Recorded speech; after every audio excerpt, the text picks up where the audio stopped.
The last spell is finally on full release, full throttle ahead, and I will review it. I made a video a while back going over the basics and how this game is so cool and rewarding to play. Just like each night you survive, you get to unlock something new, make your time here better and easier, and more fun strategizing ways to kill and cull the attacking beasts. How the game works. You have a build phase, where you equip gear, construct buildings, and use workers to scavenge materials and build defenses. At night, you position your heroes who have action and move points.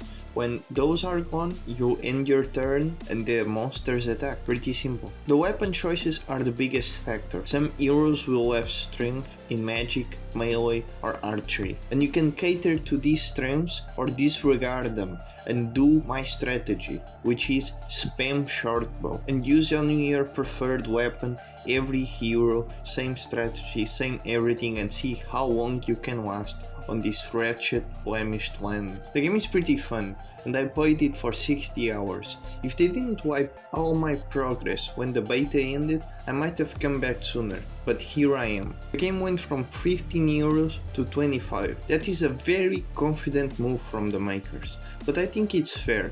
Puts the game on the ballpark of Darkest Dungeon back in 2016, so the price gets a 8.5. The graphics and soundtrack are really cool. I really love the pixel graphics, but I am a really pixel graphics fan. My timeline on Instagram is full of pixel artists, so I'm a bit biased. Some people like a little bit more realistic look, sometimes a little bit more of a dirty look, wasteland type game, or games who have some really cool heart like Darkest Dungeon. Still, I think these games can capture the grandiose element of being overwhelmed by odds and completely and utterly surrounded, crushed to defeat, devoured if you will, with minimal requirements on your PC, and I value that more than anything else. Low size, low requirements.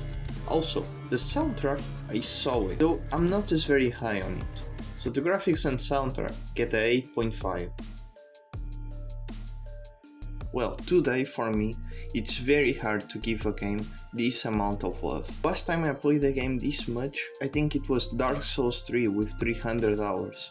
For a non-online game, the last spell has the perfect dopamine rush of "oh, new thing unlocked, go check it out," to keep you playing. The weapons, the ballistas, every game that has ballistas is a good game in my book. They put a cap on ballistas and they put a cap on catapults. I don't like that. Still, the new woman system is really great and makes it the game easier for newer players, and it makes it so you can have even bigger, better hordes of enemies and you going them down. I really like the traps as well. The addition of scavenging corpses of enemies to increase your unlocks is such a great idea. The more you play, the easier the game gets, and you don't feel like you're wasting your time, but in fact you are getting stronger and stronger. Corpses keeps piling up. It's a massacre. Such a great game. This has to be one of my favorite games of all time. I haven't played Elden Ring yet, because I want to play more indie games in a while, but as of right now, the last spell is in my big 3 must play. I still want to try a poison build, where I poison all the enemies, make them succumb to the poison. Very cool. Gameplay gets a 9.5. All scores added, that's a 9 out of 10.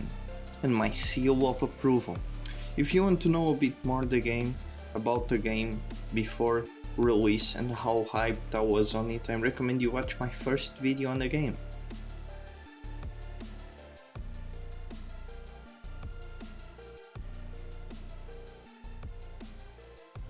Now that everyone left and it's just you and me, I'll leave a secret link in the description of a random YouTube video. Might be something you don't want to see. A jump scare, something really disgusting, a Bitcoin scam. I'm gonna send a Bitcoin assassin directly to your IP location if you click it. Do you dare click it?